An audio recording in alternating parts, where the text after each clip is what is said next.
12 ফেব্রুয়ারি লাল card দেখাবে যুব সমাজ। 4 জেলায় সমাবেশে জামায়াত আমির।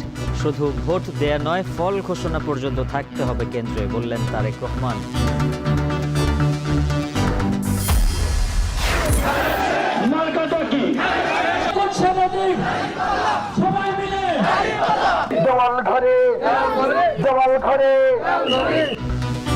সারা দেশে জমজমাট নির্বাচনী প্রচার। মাঠ চষে বেড়াচ্ছেন বিদ্রোহী স্বতন্ত্র সহ অন্য দলের প্রার্থীরা, দিচ্ছেন আশ্বাস আর প্রতিশ্রুতির ফুলঝুরি।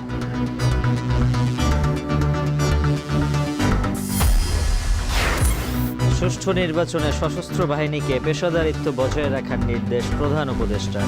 5 দিনে পোস্টাল ভোট পড়েছে 3.5 লাখ। দেশের ভেতরে বিতরণ শুরু। চাংখারপুল হত্যার মামলায় সাবেক ডিএমপি কমিশনার হাবিবুর সহ 3 জনের মৃত্যুদণ্ড। 3 কনস্টেবলের 3 বছর করে কারাদণ্ড। সাজা বাড়াতে আপিল করবে প্রসিকিউশন।